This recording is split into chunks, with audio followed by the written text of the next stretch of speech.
Hello, everybody. Welcome to the next episode of Live with Google for Nonprofits. Just to make sure my mic is working, if you're on the live chat, can you go ahead and let us know? All right, perfect. Thanks so much. So thank you all for joining Live with Google for Nonprofits. This is episode 11, so we're excited to say that we've been doing this for a couple months and we've had great turnout so far. In the past, if this is your first experience with Live with Google for Nonprofits, this is a twice monthly live show where we bring in guest speakers who are industry experts in the nonprofit world, who are digital experts with different tools that are either Google products or other types of digital tools.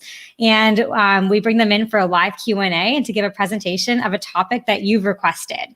So we have a survey at the end of every episode and we get your ideas and we build them into the episodes. So be sure to fill it out and leave us your feedback at the end of today's show. So as a reminder, there's a live chat that you should see on the right of your screen. If you're on mobile, it'll be below the video that you're watching.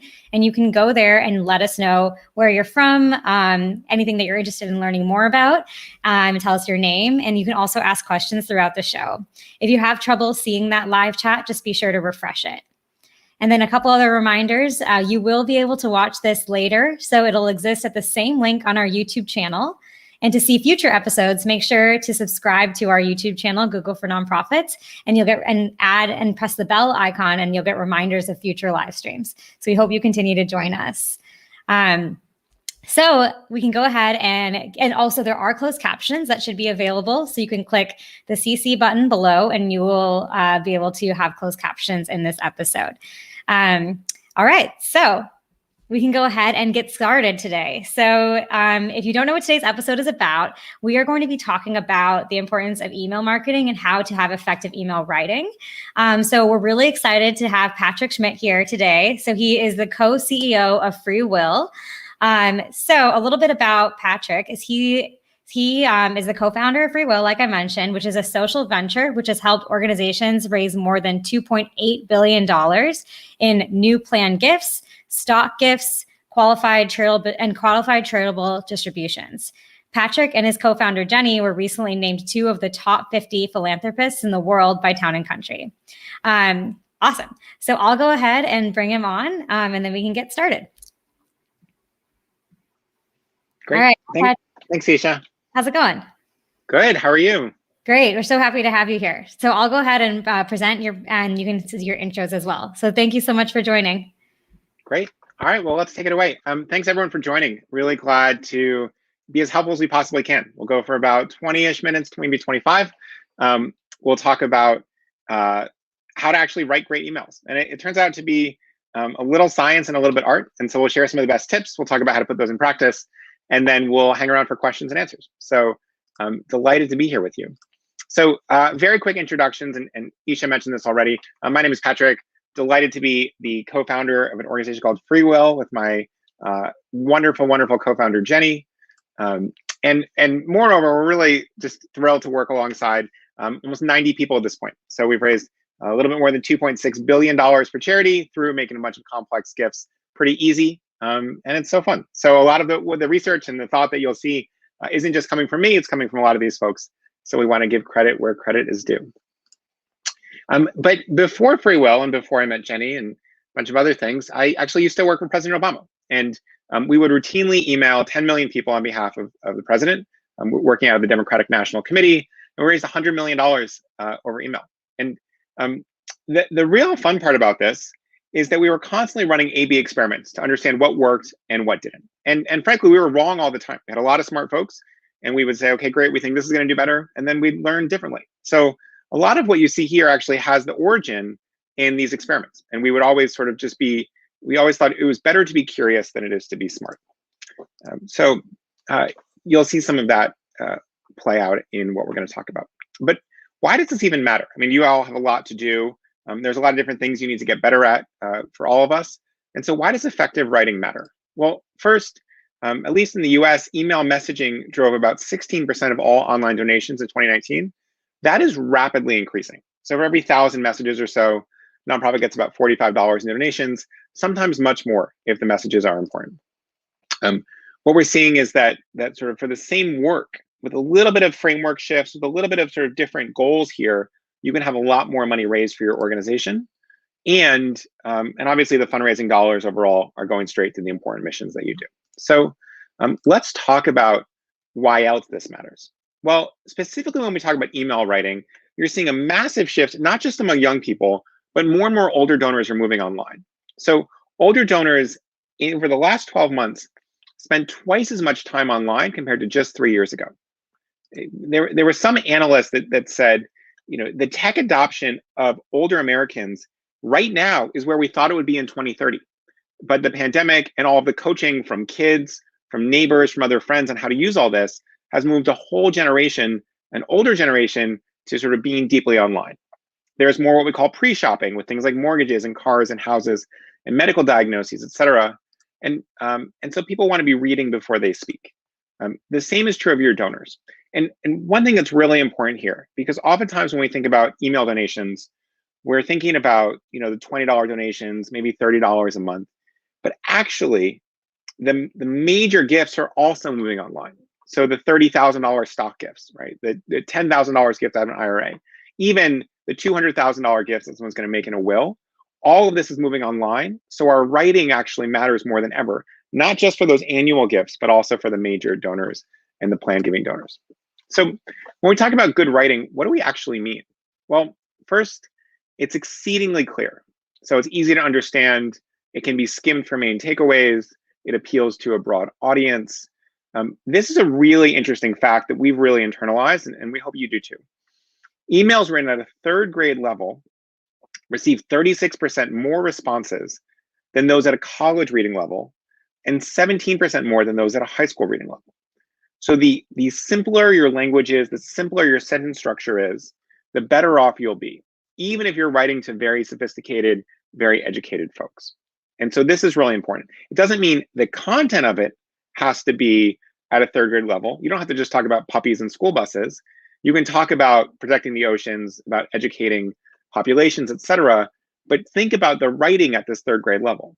So this is from our friends over at Boomerang who did this research. It's also concise. One of the big shifts in the last 5 years is that now more than 50% of emails are read on mobile phones.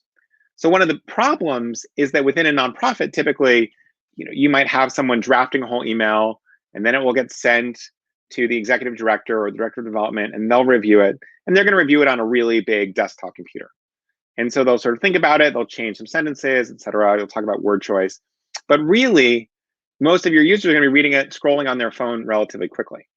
And so you need fewer, stronger words. You need to cut out unnecessary details, and you want to keep it short. So we recommend 2 to 3 paragraphs, 50 to 125 words overall. So really punchy, right? And actually, one tip here is when you're editing, don't just do so on your computer. Send it to yourself on your phone and read it like that to see what it might feel like as well. It's also persuasive. So one of the key things in persuasion is that telling stories of an individual over telling stories of a group increases gifts. A lot of people say we need more data in our emails, but presenting general statistics alongside an individual story actually decreases giving. Using things like repetition, reasons, we'll talk about this in a moment, social proof, comparisons are all going to drive more effective giving. So what does that look like? Well, part of it means that you need to think about what level of emotion is in your writing.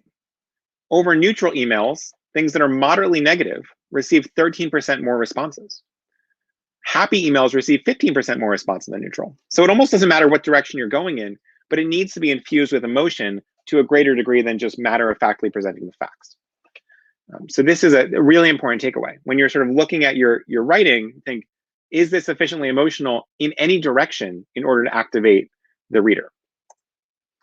It's also good storytelling. So when we think about, instead of using data, using stories, why does this actually work? What's happening in your head as this happens?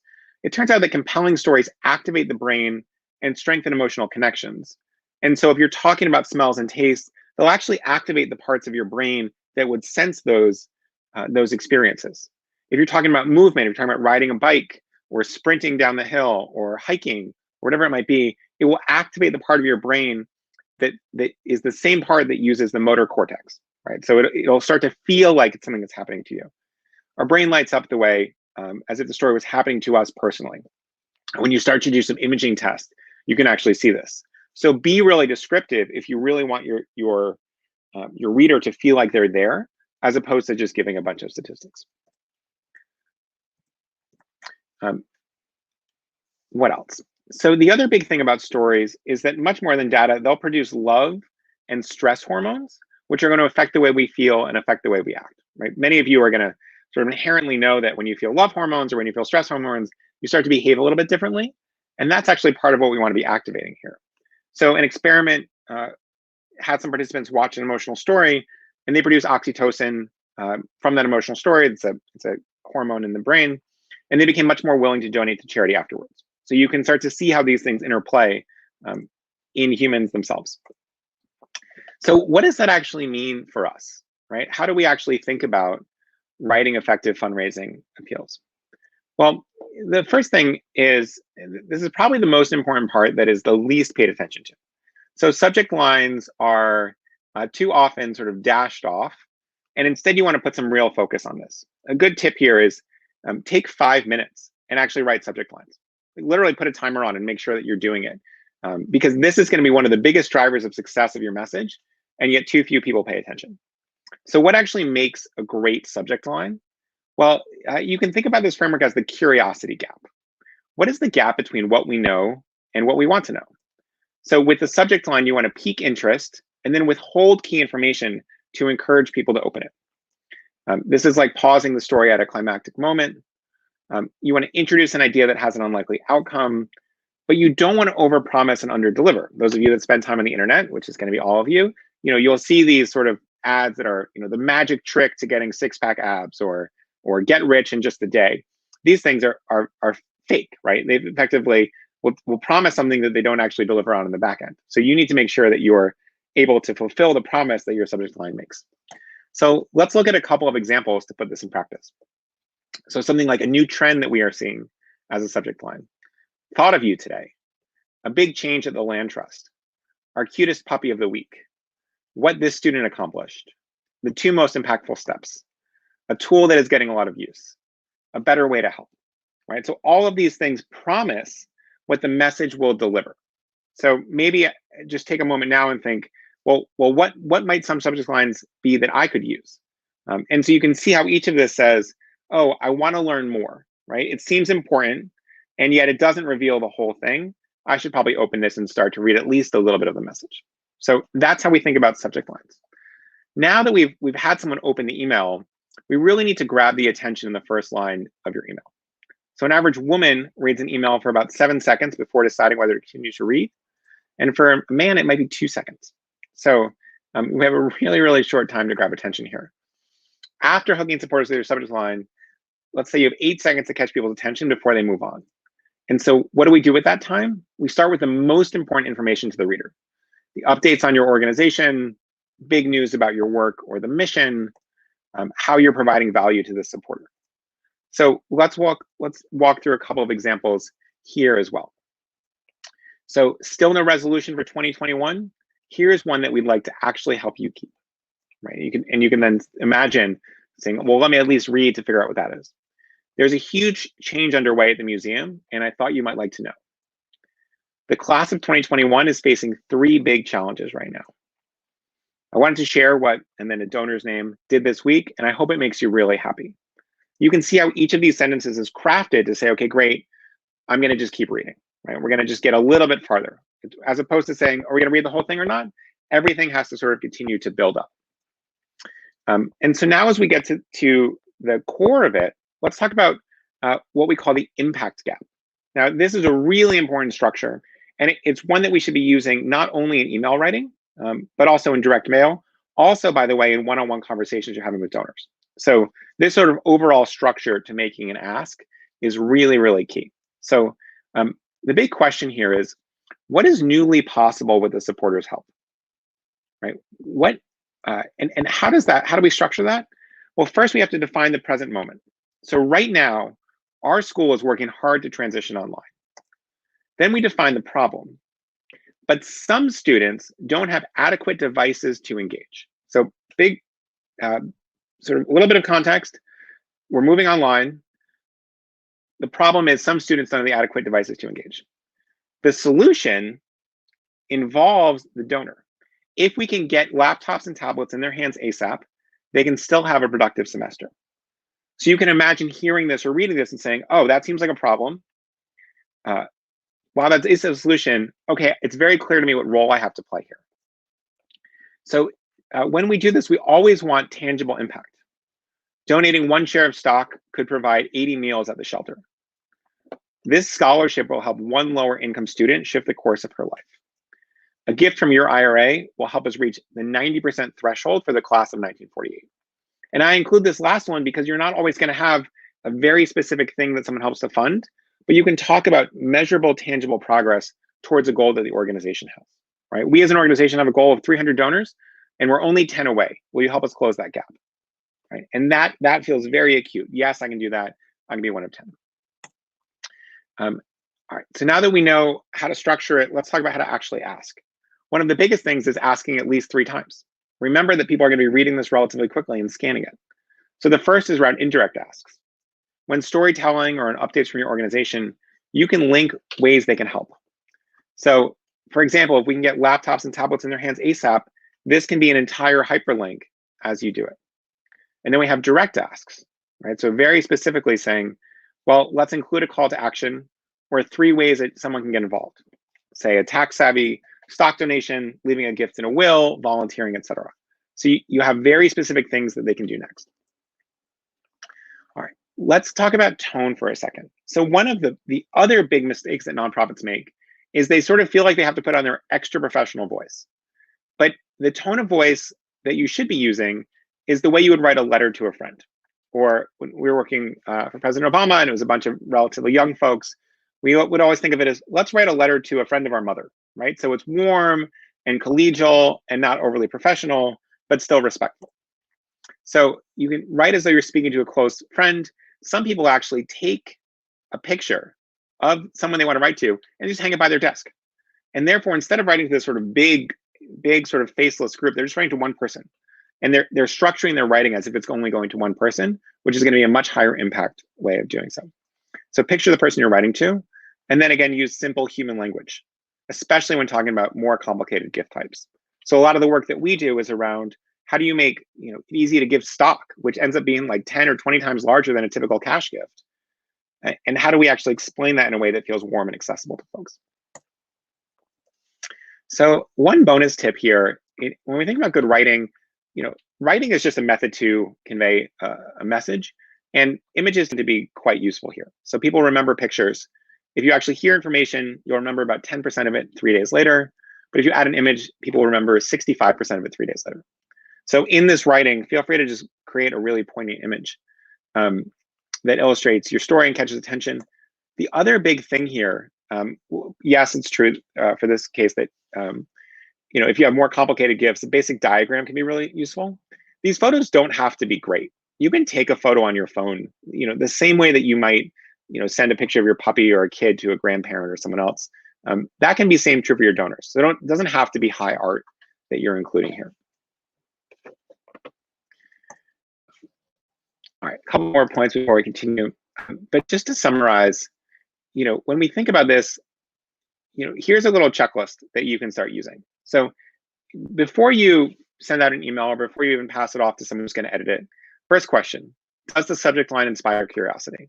If not, it's okay. Take a few minutes, go write another 5 or 10 subject lines and pick the one that inspires curiosity.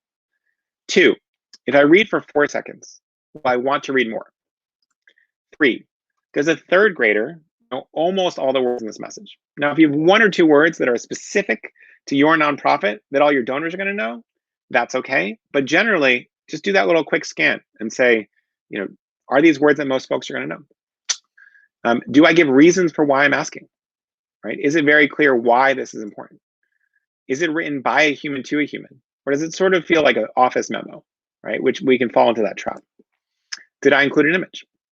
And so just having this checklist and say, great, yes, yes, yes, yes, yes, or let's go back and make sure that we're giving enough reasons for why I'm asking can be really helpful. Here's an example from our friends over at Second Harvest of Silicon Valley, which is a great food bank out in California. And if you look at this PS, you can say, they're explaining one of the more complicated giving types. Say, PS, if you're 70 or older, you can join other folks who make tax-free gifts from their IRAs each year. Learn how you can save money while ensuring everyone has access to a healthy meal. And so simple language, and then also a reason behind it. That's a bit of what we think will make great emails for you, and I hope it's useful. A couple other things that we've put together in case it's useful.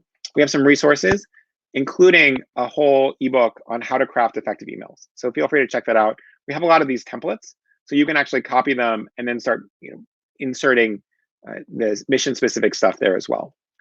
We're doing another session on June 1st, in case you're up for it. That will also be on resources.freewill.com.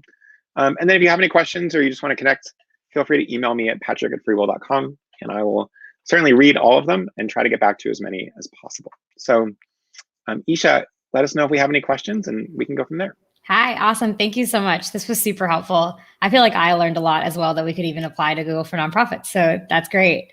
So I'll give everybody a couple minutes to go ahead and put their questions into the chat. And while I do so, I'll go through a couple quick reminders. I mentioned a few of these in the beginning, but you can watch this again. So we hope that if you want to go back to the checklist, for example, and see, you can view it at this link, and you can copy down that checklist and use it when you're writing your emails. For future episodes of Live with Google for Nonprofits, make sure to subscribe to our YouTube channel.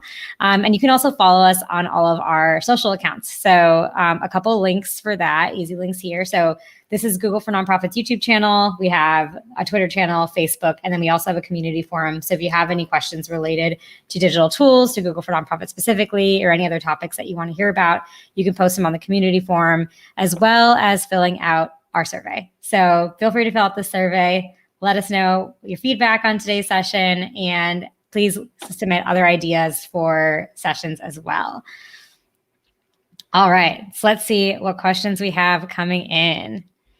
So I'm not seeing any big questions in the chat yet, but one question I had for you also was about frequency of emails. So we know email writing is important. I think a lot of these subject lines and first line advice is incredibly useful. One question I've seen a lot is, how often should we be emailing folks in general? Do you have any best practices there? Yeah, so there's no perfect answer. I mean, two guidelines to think about. One is that you're probably emailing too rarely, right? People tend to overestimate or sort of underestimate what's allowable here. And you may also be worth remembering that your email is a fraction of 0.1% of all the email that someone's getting. So it's unlikely to sort of move in terms of too much email generally. Second thing to note is, the big question is, do you have something valuable to share with the donor? If not, once a year is too much, right? But if you're really adding value, things that you think they would really, really want to know, and these are thoughtful and they actually feel very human as opposed to sort of overly marketing, you have wide leniency to continue to message folks. So I would leave you with the, would you want to receive this email? If yes, your frequency is pretty much uncapped. You can certainly do 2 a week if you need it, if you got there. Many people aren't going to have that sort of level of content, but I wouldn't worry about too much. I would worry about low quality and solve the quality thing, and people won't worry about frequency. Okay, that's super helpful. And then I guess another question that I've seen pop up from some of our Google for Nonprofits users is about also segmenting emails. Do you recommend sending different emails to different audiences? Do you think generally the same message would apply to all donors, or any best practices in terms of audience segmentation when it comes to email marketing? Yeah, this is a really good question. I think people tend to overdo it because, frankly, they overassume the amount of sort of accuracy that they can segment with. I think the big things here are, whether you're sort of moving folks from being a non-donor to a donor, let's make sure we get a relatively small gift there, get started. And then separately with your sort of more major donors, you can still do it, but you might want to sort of forward something saying, hey, this is going out to the full group. I wanted you to see it. And so that you get a little bit of extra touch there. And then we also think a lot about, what sort of gifts are you actually asking for?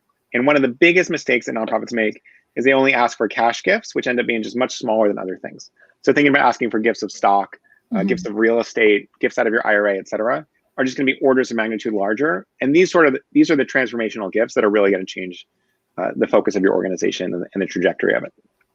Okay, that's super helpful.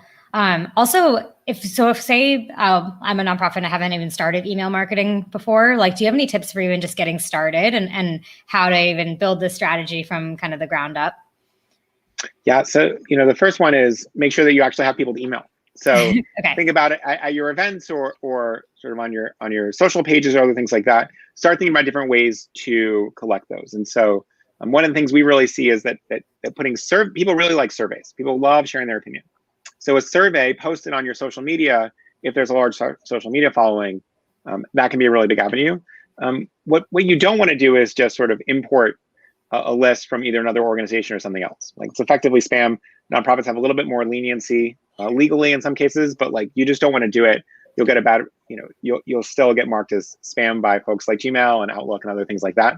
And so that's not a good practice. And if you don't have one, it's not a necessity to have as a nonprofit. Okay, that's super helpful. And I guess what are, I know you mentioned maybe not emailing enough or low quality as some of the bigger mistakes. Do you have any other like big mistakes that you see organizations making when it comes to email? Sure. I mean, I think one of the biggest ones, two of the biggest ones we talked about are not paying enough attention to subject line.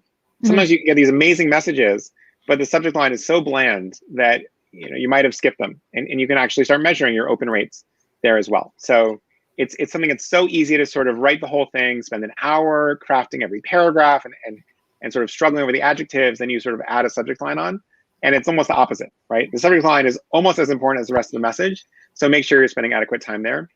And then the second that we talked about is, don't assume that just because you have a really big, beautiful monitor that everyone's going to read an email that way. And so make sure that you're actually, the dominant medium of reading an email is on a phone, more so than a computer. So you need to make sure that you're reading it on a phone, that it sort of makes coherent sense, that it's not overwhelmingly long there. And then if some people read on the computer, great. But so often people think desktops are the norm, and that's actually just no longer true. It was true 10 years ago, but it's not true today. Okay. Speaking about subject lines, I did see one question that is about like, is there like a format of word or like a particular word that you think works well with subject lines? And we also see, I guess, like words and format. So we've also seen subject lines used with brackets or like using emojis, things like that. Do you have any results or ideas about that being successful? Sure. Occasionally see emojis. I haven't seen a lot of data one way or another. I think if it fits the brand and the tone of your organization, go for it. But think about it the same way that if you were writing to me and we were friends, would you use it? And maybe you would. And so just sort of, don't think about anything that's too kitschy. Even if it works once, it sort of won't have lasting impact. What we see is like, there are a couple of trigger words that will spur curiosity, right? Like surprise or anything that feels sort of deeply specific to me. So, here's the date of the last gift you made. Something like that says, wow, this is going to be, not just have my name in it, but highly customized. Those sort of things work. In terms of, there have been some studies that show shorter subject lines get open a little bit more, but it's relatively negligible. And so the curiosity is the more important part than the length of subject line. Yeah, the word surprise is pretty interesting actually to use, because I think most people would look at that and be like, surprise what? I want to know more. Right, exactly. So, this was even if you acknowledge like we were surprised to learn this, it creates a level of reduced defensiveness for other folks. Okay. I do see another question coming in from the viewers. So what do you think about phishing? And could this be a barrier to getting donors through email campaigns? We have seen relatively little charitable giving phishing that I've encountered. Frankly, I think places like Google and Microsoft and others are quite good at sort of sorting this out. And so it is highly unlikely to be a top 10 barrier to your effective email campaign. I would not worry about it to a significant degree. And frankly, there's a lot of good people working on anti-spam stuff, and so they will sort it out. But don't let it take up too much brain space for you. There are plenty of things to stress about as a nonprofit, and this is not a top one. Okay, that's good to know. I know you mentioned a little bit about measurement. Like, what do you think are the most important things for organizations to be measuring when they are looking like, oh, was this email successful? Yeah. So there are secondary metrics, things like Mhm. open and click rate, which are important, right? If no one's opening your emails, there may be some issue, not just with the subject line, but with the quality of the list. And it may be that some of those email addresses are too old. People have moved on to new accounts. Although that challenge is lessening. It used to be the case that people sort of hopped email addresses once every few years, and that's decreasing. So that's a shift. But I think it's mostly it should be a derivative of what your organizational goals are. So if your goals are to raise money, you can think how many dollars per email send did this raise? If your goal is to get volunteers, how many people signed up to learn more? How many of those people actually showed up to volunteer? So like everything else, or like much of your work, this is just a strategy and a tactic in service to a goal. And sometimes people think, oh, high open rates are the goal themselves. And it's not accurate. Okay. Yeah, that's really interesting because I think open rates are something that we look at a lot at Google, actually. So it's interesting to see kind of your perspective about what measurements are important. Another question that came to mind too is about length of email. So I've heard different things. I've heard from some people that like one CTA is the most important to have in an email. I've heard from some other people that like having a hero section and then multiple CTAs after is also helpful. And by CTA, I say call to action for the audience. And so do you have a perspective on that? Have you seen data around like whether a longer email or shorter email leads to more action being taken? We've seen for the most part that sort of one specific action as opposed to newsletter format. Newsletter format can be, newsletter format sort of tells the reader, hey, there's a bunch of things that you might want to sort of learn about, but it's less of an action driving structure. And so this sort of very clear note that could have been, in the same way that Isha, if you want me to do certain prep for this, you're going to send me a very clear email that says, hey, hope you're doing well. The session is next Tuesday. These are the next 3 steps. And then I sort of respond that way. So the less it feels like a very big marketing thing you get from a cruise line and more like an email you get from Isha, the better off you are. So sort of single stream, you can make 1 or 2 asks within the section, but you want it to be really focused. And so it's a really good proxy to say, could my friend have reasonably sent this to me, as opposed to was this sort of produced in a nonprofit factory, as a big shift. Okay, awesome. This is super helpful. I learned a ton. I hope that our viewers are learning a lot as well. I think I'm not seeing any other questions come through. Do you have anything else that you would want to leave the audience and the viewers on, like any other tips or resources? I know we saw a little bit of the external resources, so I'll go ahead and put those back on the screen. Oh, here we go. Yeah, I think, the biggest thing here that is quite useful is really sort of starting out, not just with sort of trying to inspire curiosity, but actual curiosity itself. So before you start writing, make sure you're regular in contact with donors and say, what do you all want to hear about? What do you all want to do? What can we be doing better? And being able to sort of internalize that will really inform everything else. So there's this whole big step that we haven't even covered, which is just sort of deep listening to the people you're writing to make sure that you're matching up with what they actually need. Okay, that's so helpful. Well, thank you so much, Patrick. I think this session was incredibly helpful. Viewers, you can definitely watch this again, and we'll be sure to also post this again on our social feeds to make sure more people get these tips. I learned a lot, and I'm sure people here learned a lot too. So we really appreciate you coming to join us for this live episode. So thank you so much again. Great, thank you. Awesome. Okay, so I'm gonna wrap up with a couple of reminders, but thank you again, Patrick. All right. So thank you everybody for joining. We really appreciate it. A couple last reminders before we go ahead and end the episode. So here are the links to our social channels. If you have any Google for Nonprofits account specific questions, we highly recommend posting them on the community forum. In the community forum, members of the Google for Nonprofits community, as well as product experts, will be there to answer your questions. Also, make sure to follow us on social, on Twitter, and like us on Facebook, because this is where we post all of our relevant updates, new opportunities, helpful resources, upcoming events, things like that. And as always, subscribe to our YouTube channel so you can see more of these episodes. Take our survey too, if you have a chance. It is goo.gle/webinar. And this is where you can leave us feedback and we can make sure we're designing these episodes to meet your needs. So submit ideas here. Let us know what's going well, what are any issues you're finding, and we're going to be happy to address those. We take all of the content from this survey pretty much. So it's been super helpful for us to learn more about your needs. And we're happy to continue creating this content to make sure it is as helpful as it possibly can be. All right, so thank you all. On that note, I'm going to go ahead and wrap up, and I hope everyone has a great rest of your week and weekend.